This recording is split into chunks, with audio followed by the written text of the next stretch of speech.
Thank you, Roy, and welcome to you all. It's a pleasure for me to be here today to join you and join my fellow mayors from North Simcoe to talk about economic development in North Simcoe.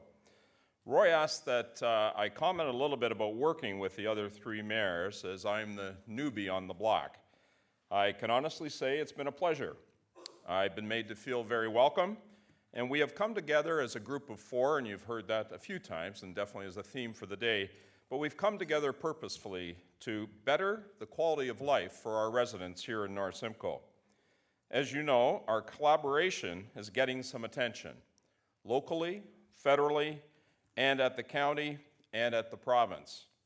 Just last week, on a conference call with the Assistant Deputy Minister of the Ministry of Health, she referred to us as the Fab Four, or something to that effect, right, boys?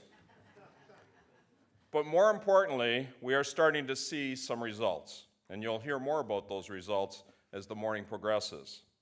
We are collaborating on a number of initiatives, including stopping men's violence against women, a problem that has been talked about far too long and now requires some action by the male leaders in our community, and we have begun by taking the pledge. Healthcare, while not part of our municipal mandate, a strong, focused community health care plan is critical to the survival of our community. And we, along with other healthcare community leaders, are part of developing that plan. And economic development, what brings us here today. We honestly feel what is good for one of our communities makes sense for the community of North Simcoe as a whole. We cannot have a strong community without sustainable economic development. Our community needs businesses and their employees to support, contribute, and enrich life here in North Simcoe. We are very fortunate to live in such a wonderful part of Canada with so much to offer. Our rich cultural diversity, English, French, our First Nations, Métis, and Inuit community, our arts, and our wealth of musical talent, all here in the heart of Georgian Bay. Our challenge is to spread the word, help existing businesses grow, and attract new businesses. I'd like to take a moment and highlight one of our existing enterprises that I'd suggest not too many people know about or really understand, and that's Huronia's Municipal Airport. Now, you did have a chance to get a little highlight of that through the video, but I'd like to take you a little further. I was one of those people that really didn't get it with respect to the airport until after being elected to council in Tiny 8 years ago. I became the council rep at the airport and eventually the chair of the Airport Commission. Wow, what a hidden jewel. The airport is currently owned by 3 of our municipalities, and the 4th will shortly be revisiting the question of shared ownership. There you go, number 4. There was nothing here about any sidebars or anything, no. The airport's mission statement reads as follows: to continually improve its role in enhancing economic growth and the quality of life by further developing airport facilities and related air services to support safe, efficient, and convenient air activities. This was written about 5 years ago when the Commission undertook the development of a 5-year business plan and economic impact study. So what's happened since then? After all, we can talk about all the right things, but it's actions and results that really make the difference. Well, lots has happened at the airport. Traffic movement has increased by 87%. The number of tenant hangars has increased from 5 to 22, and fuel sales have increased by about 18%. We have seen the growth and expansion of related aviation industries located on or near the airport. Zen Air ships kits all over the world. Midland Instruments provides state-of-the-art glass technology for airplane cockpits and avionics design. Dion's aircraft maintenance and custom flight design, collectively employing over 40 people and growing. And the airport provides emergency site capabilities, a generator, fuel supply, and shelter. It also services air ambulance, search and rescue, Hydro One, and the OPP. The economic impact from the airport and all the related activities was estimated about $10 million in 2010 and $14 million today. The airport continues to see growth in its existing businesses and has added charter, sightseeing flights, flight training, the Crosswinds Cafe, and is currently looking at a solar project to generate additional revenue and better utilize parts of the undeveloped lands. The Huronia Airport and its related activities already plays an important role in the economic health of North Simcoe, providing employment and local spending that in turn stimulates further economic activity and employment. But there is more opportunity as we, the Economic Development Corporation of North Simcoe, bring better focus and direction to overall economic development in our area. We can further capitalize on this well-developed asset.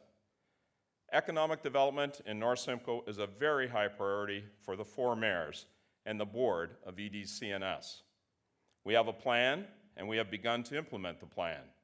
All 4 municipalities are on board, the county is on board, and has recently struck a new economic development subcommittee, which will focus on county-wide activities while at the same time providing support to local initiatives.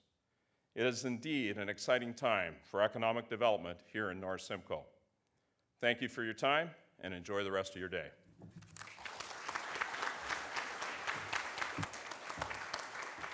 Thank you very much, Roy. Well, there's only one word that's appropriate, and it's wow. I mean, you've got to see it from up here and just look out into this room and see what's been created. You saw the film, and I just started doing that mental flashback 4 years ago. Ask yourself, we had nothing really in the way of economic development. We didn't have groups coming together to talk about it. And realize we didn't even have this building. This was not available to us 4 years ago. So just take that second, just look around this room and realize how far we have come in just a short period of time. Tremendous, tremendous tribute to everyone who's been involved in this. So thank you so much for that. The power of 4. So why have we come together? We happen to live next door to each other. I guess that's natural. But as you look to your good neighbors and say, what do we have in common? And clearly one of the great assets, we've heard it mentioned here, is Georgian Bay and that common shoreline. We all live on the shores of Georgian Bay. We all do share that. We all respect that. And not surprisingly, even though we are coming together and we have some common planning, as you've heard about it, we're still distinct, we're still individual in our approaches to these things. And we've seen different developments in the different areas. You saw the introduction to the Keewatin. I got Captain Eric here in the audience. So Tay has gone and just focused on the tourism element and said, let's bring a world-class tourism attraction to the shores of Georgian Bay. And I'm sure we'll hear more about that today. Mayor Marshall, if I can go over to Penetanguishene, recognized that the Champlain celebration was coming up and use that opportunity with, I believe, some help from the federal and provincial governments to say, let's transform part of the shoreline of Penetanguishene and put in this Champlain Park. And I'm sure we'll hear more about that today as well. But just, again, changing the tourism and the attractions on the shorelines of Georgian Bay. Midland, for its part, has also done some very heavy lifting. And I want to tell you the story of what we have done. And I'm referring here to Midland Bay Landing. And maybe just a quick question for the audience. How many of you have heard of Midland Bay Landing? Okay, that's pretty good. So we won't go back and do the entire background on this. But it started just with a kernel of an idea. We live on Georgian Bay, and if I've had any complaint over the years, it's, Gord, we can't get to the water. So it's most embarrassing when somebody comes up and said, well, I'd like to see Georgian Bay, and he said, well, it's over there, you can see it from here. We live on the shores. It should be our shore. So how do we get this back? We had a very good industrial company on the shores of Georgian Bay, Unimin. I want to speak very positively about them. They were a good corporate citizen. But they occupied 40 acres on the waterfront, and it was an aggregate operation. So you put that together with the beauty of Georgian Bay and where this town is headed, and we've got planning backing up these statements, and it just was out of sync. Something had to change. So like all good business, and you all know good business, you have a little bit of a plan, but you also have to have opportunity. And those two came together. So first of all, as I said, it started with this idea, and then our Unimin company said, we're going to move on, and we are looking to sell the property. Well, that put the town of Midland in a little bit of an awkward position in terms of development, because what happens, of course, the for sale sign goes up and somebody else moves in, it's industrial land, and you're locked in again. So this town of Midland, had to make a decision, and it was a rather bold decision, because we do not have a history of getting into the real estate market. We do not have a history of making multi-million-dollar investments in something that is not core asset, that is like fix the road or fix the plumbing. So council deliberated on this and took a very important step in its future. It says we can start to shape our economic development and the future of our town. We had a willed vision of the future. So we went out $3.4 million, and we said, we're going to get involved in controlling our destiny. We will purchase the land. So that was executed. We were very pleased to receive it for that amount of money. And then we said, okay, we've got to cement this now and realize this is not council. And you've heard comments here that, of course, politicians come and go. We've got 4 years. But this is something that's going to live with Midland for the next 100 years. So how do we make it part of the community? And as you know, you've got to engage the community. So we spent the better part of 8 months engaging the community. We had no developers, just some general ideas in place, and said, let's talk about what Midland's future should be, especially where the waterfront's concerned.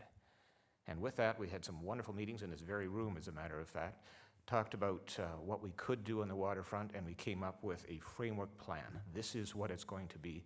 And it turned out to be a scale opportunity, something that would transform the town. This just wasn't another couple of houses. It wasn't a condo tower.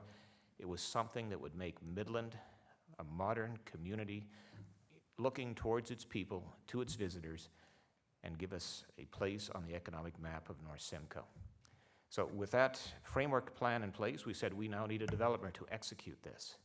And we went out and talked to a number of them, and I'll be quite honest with you, a lot of people in Canada, GTA is the only market, or Vancouver, I guess, that you want to develop in. Where's Midland again? We're very fortunate to have found a good developer. There's some Chinese involvement in the background, based out of Barrie. But the deal that was struck was tremendously important and tremendously positive for the town of Midland. It brought the full 40 acres under development. It gave us nearly 25% in terms of public land and parkland.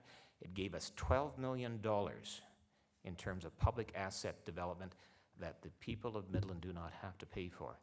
And it repaid the entire purchase price of the property. So in some senses, we got $12 million for free.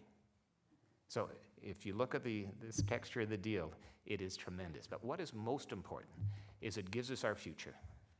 This, when it's fully built out, is worth $250 million. That is the scale of this property. And it's not just money. It is a scale property in terms of the future of our community. It will give us that modern urban downtown, but it will be a people's neighborhood. It will have parks. It will have amphitheaters. It will have play structures. It will be a place for the people. It will redefine our section of the shoreline. It'll bind us to the economic future of North Simcoe, and it'll make this whole area a better place for all. Thank you.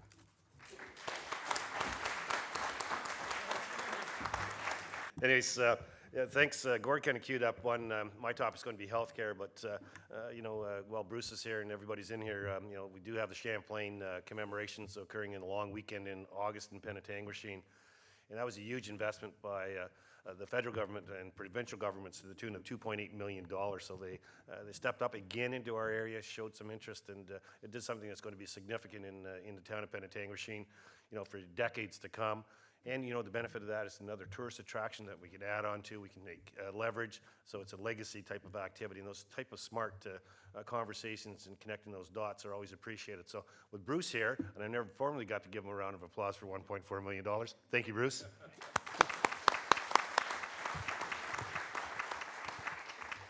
But the power of four, it's interesting when things happen, and a lot of times, the four of us will get together, the four municipalities, and we'll chat and we'll brainstorm and we'll come up with ideas on our own. And sometimes ideas come at us from a different vertical, and something's occurred that's made us react.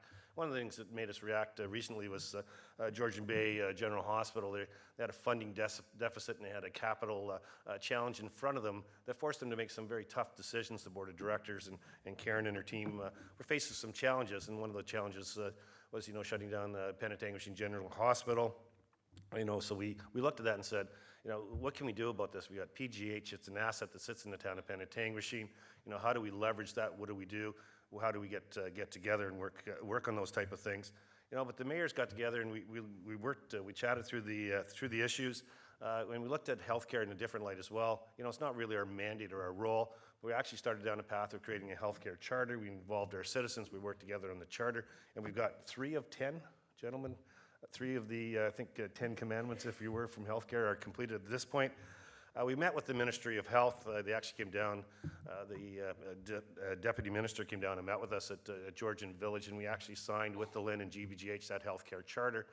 But you can see the ministry was looking at us in a different light, and that often happens up here. I can tell you last term of council, economic development with the four of us looking at what's going on, the province actually came up and said, what are you guys doing up here? And they're paying attention, they're watching what we're doing, they explored and investigated us, and as economic development became more prevalent, they became more involved and more helpful. Well, the same thing happened again in the healthcare vertical. They said, here's four guys up here, they're working together, four communities working together, they're trying to find some common ground, they're speaking as one voice for an area with certain challenges. That's the benefit of all four of us going in that direction. And it's also puts North Simcoe in a very positive light when we're dealing with the province of Ontario. They know us, they believe in us, and they get that we get it, and they get that we come to the table not cap in hand with solutions, thoughts, and ideas, and a commitment to execute. And so that's what's happened in the healthcare sector. And I don't know how David Jeffrey's here today. David is spearheading putting the health hub together in Penetanguishene, and David's done a tremendous job in that. And we've worked with David. He's worked with the LHIN Board of Directors. He's worked with the Georgian Bay Hospital Board of Directors. In a collaborative effort, has us on the cusp of having a very solid healthcare hub in the town of Penetanguishene, in that vacated, would have been vacated Penetang General Hospital. So it's an interesting opportunity that we're taking to the minister, I guess, in about 2 days. I guess that report goes in. So what we're looking at the healthcare hub, though, is, 2 physicians, a Francophone physician, a First Nation physician. And physicians generally bring about 8.5 jobs with them. So two physicians equal about 17 new jobs in the town of Penetanguishene. The health hub itself will generate, 40 or 50 additional jobs over and above that, with a general average income of about $65,000 per annum. I can tell you that's well above the average income in the town of Penetanguishene. So instrumental, again, that we worked together, we made good things happen. And this health hub is happening, and the interest in that health hub is happening, not just because of the town of Penetanguishene, but just because of the reputation of North Simcoe in the EDCNS and how we get involved and how we work. That's why we get the seat at the table. That's why we get the attention. That's why we get funding to $2.8 million. Those are things that are important. So our reputation's important. Our ability to execute's important. It just pays off on really good things. And if you look at the PGH as we go over the next 15 years, it's about a $4 million capital investment over the years to take the facility and move it along and bring it up to standards in different areas at different times. But that's $4 million of retail purchases in the area, $4 million of a labor force having come in to execute whatever repair that is, install that new furnace, put in those new windows. So the offset drift of the facility itself has great benefit. If we look at it as well from other verticals where we connect the dots and think creatively, is we have about 34,000, I think, roughly of 68,000 square feet of that facility, I'll call it rented at the moment. But that leaves the other half there. What do you do with that other half? So we're looking at affordable housing. We know that affordable housing is an area of concern up in North Simcoe. So can we do anything in a affordable housing environment with PGH? So we're looking at that, whether it's inside the facility where we build new kitchens or new bathrooms. If that becomes problematic, is the footprint large enough to put some kind of new facility on that property and leverage it again? So that's the way we need to think. That's the way we need to work together. And we're doing it collaboratively.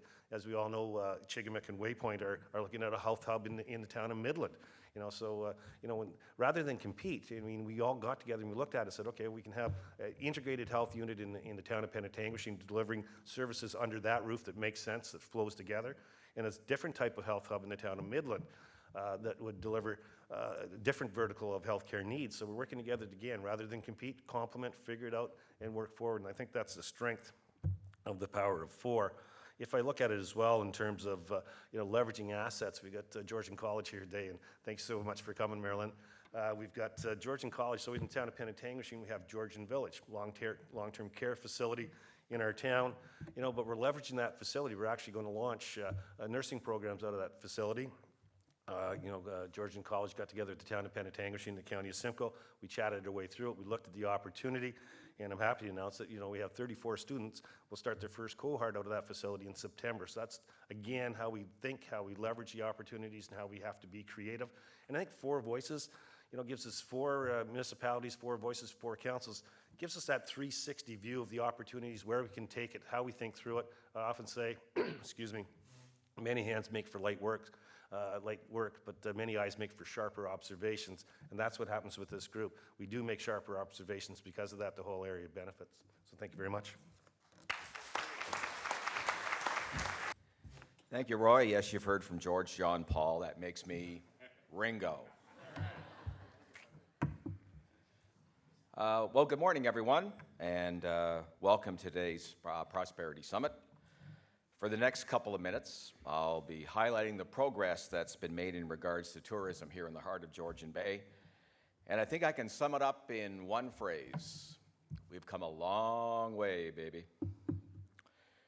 June 5th of 2014 was the first meeting of the Tourism Action Plan Committee. We met to start the process of implementing the Tourism Action Plan for the area. The committee included representatives from various tourism groups and sectors, and many of those folks are in the room this morning. And one of the first projects that the group tackled was the branding for the Huronia area. Within a short couple of months, the Heart of Georgian Bay was born and was introduced to the world in this very room in January of 2015. But how do you bring this exciting brand to the world? That was the next challenge. And the answer was simply create a destination marketing organization. How difficult could that be? Well, it took a lot of time and a lot of effort, but working closely with Ken McDonald, Roy Ellis, Barb Rowlandson, the committee managed to structure an organization that would create a vehicle to drive the tourism sector in our area to heights that have never been seen before. In April of this year, North Simcoe Tourism was created. This organization will be the tool that will help us build on what we already have in our area, the collection of world-class tourism attractions, including Ste. Marie among the Hurons, the Wymarsh Wildlife Center, Discovery Harbor, the Martyr Shrine, the Huronia Museum, and of course our personal favorite, the SS Keewatin. They are the foundation on which to build an incredibly strong tourist economy. And we really only are just beginning to scratch the surface of what we have to offer.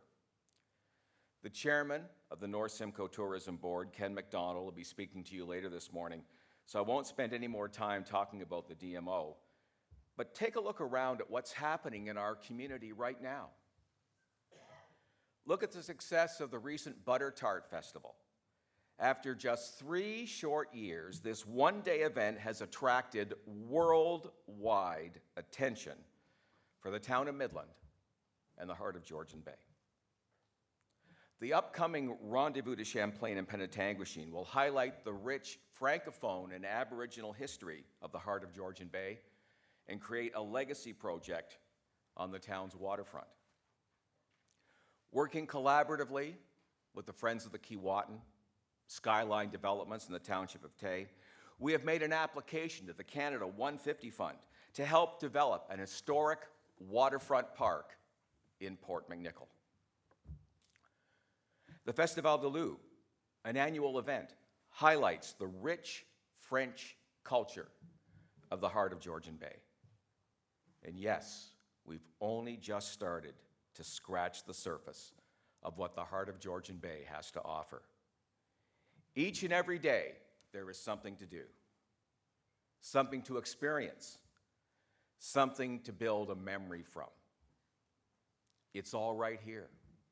It's right here in our own backyard, and now we have the mechanism to deliver our message. The heart of Georgian Bay. It's much more than a saying or a slogan.